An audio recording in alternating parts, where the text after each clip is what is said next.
Kakek Sumarno, lelaki tua berusia 80 tahun, telah menjalani hidupnya dengan penuh kesabaran dan keikhlasan. Seumur hidupnya, ia tak pernah menikah, meski hatinya pernah merasakan cinta di masa muda. Hidupnya yang sederhana sebagai petani di desa kecil membuatnya lebih memilih mengabdikan diri untuk merawat sawah dan membantu warga sekitar daripada memikirkan urusan rumah tangga. Namun, takdir ternyata masih menyimpan kejutan baginya. Di desa itu, ada seorang janda bernama Ratna, yang telah 3 kali menikah namun belum dikaruniai seorang anak pun. Ratna adalah wanita yang masih tampak cantik meski usianya sudah lebih dari setengah abad.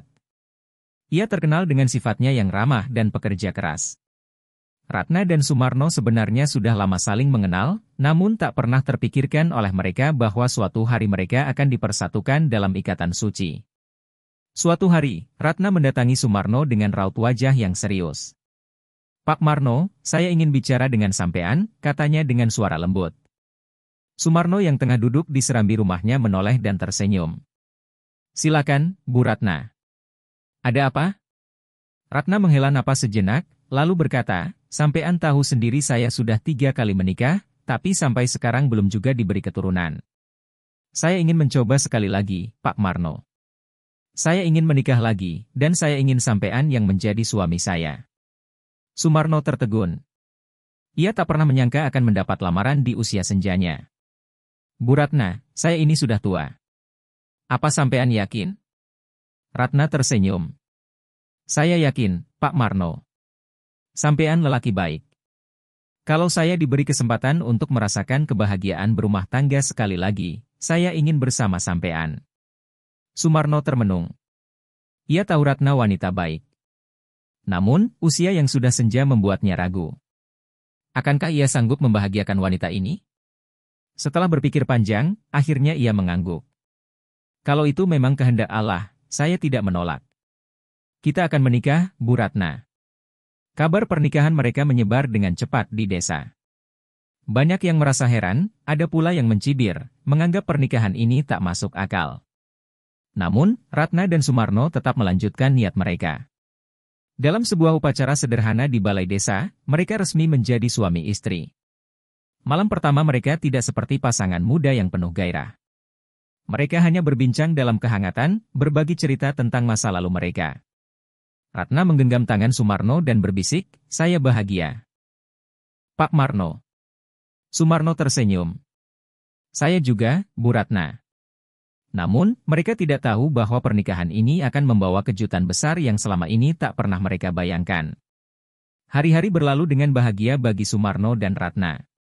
Meski usia mereka tak lagi muda, mereka menikmati kehidupan rumah tangga dengan penuh kasih sayang.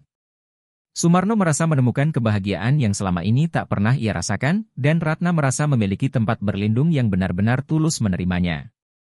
Namun, sebuah kejadian mengubah segalanya. Suatu pagi, Ratna merasa tubuhnya lemas dan sering mual. Awalnya, ia mengira hanya kelelahan, tetapi lama-kelamaan kondisinya semakin aneh. Dengan penuh keyakinan, ia memutuskan untuk memeriksakan diri ke bidan desa. Betapa terkejutnya ia ketika mendengar kabar bahwa dirinya sedang mengandung. Ratna pulang dengan perasaan bercampur aduk. Di satu sisi, ia bahagia karena akhirnya akan menjadi seorang ibu. Namun, di sisi lain, ia khawatir bagaimana Sumarno akan menerima kabar ini. Dengan hati-hati, ia menceritakan segalanya pada suaminya. Sumarno terdiam sejenak. Ia tak percaya pada apa yang didengarnya. "Benarkah, Bu Ratna?" Ratna mengangguk dengan mata berkaca-kaca.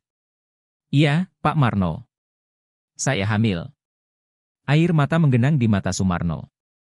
Ia tak pernah membayangkan di usianya yang sudah lanjut, ia masih diberi kesempatan untuk menjadi seorang ayah.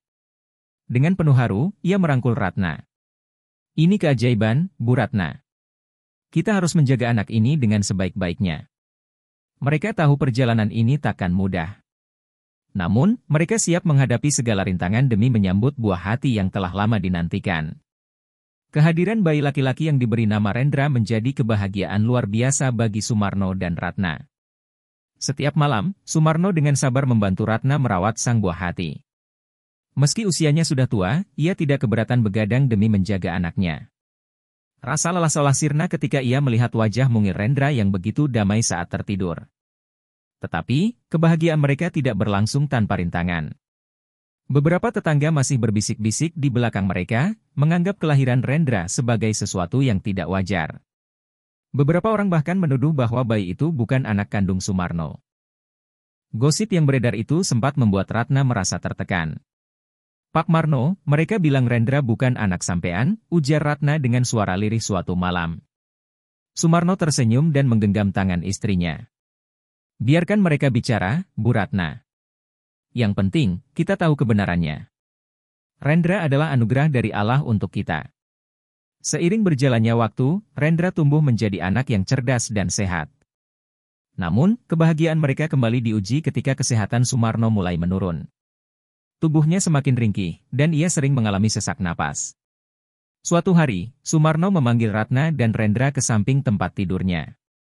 Dengan suara lemah, ia berkata, "Bu Ratna, Rendra, aku mungkin tidak bisa menemani kalian lebih lama." Ratna menahan tangis, sementara Rendra yang masih kecil hanya menatap ayahnya dengan polos. "Pak Marno, jangan berkata seperti itu. Sampean masih kuat," ujar Ratna dengan suara bergetar. Sumarno tersenyum lemah. "Aku sudah menjalani hidup ini dengan penuh syukur. Dan aku bahagia, karena sebelum aku pergi, aku bisa merasakan bagaimana rasanya menjadi suami dan ayah." Beberapa hari kemudian, di suatu pagi yang tenang, Sumarno menghembuskan napas terakhirnya dalam tidur.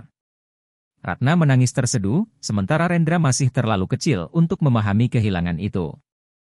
Kepergian Sumarno meninggalkan duka mendalam bagi Ratna. Namun, ia tahu bahwa ia harus kuat demi anaknya. Ia membesarkan Rendra dengan penuh kasih sayang, mengajarkan nilai-nilai kebaikan yang diwariskan Sumarno. Tahun-tahun berlalu, Rendra tumbuh menjadi pemuda yang gagah dan berbakti. Setiap kali melihat ibunya, ia selalu berkata, "Bu, aku ingin menjadi pria seperti Bapak. Penuh cinta dan kesabaran." Ratna tersenyum bangga. "Bapakmu akan sangat senang mendengar itu." Meski Sumarno telah tiada, cinta dan pengorbanannya tetap hidup dalam hati Ratna dan Rendra. Warisan terbesar yang ditinggalkannya bukanlah harta, melainkan pelajaran tentang kesabaran, keikhlasan, dan cinta sejati yang melampaui usia dan waktu.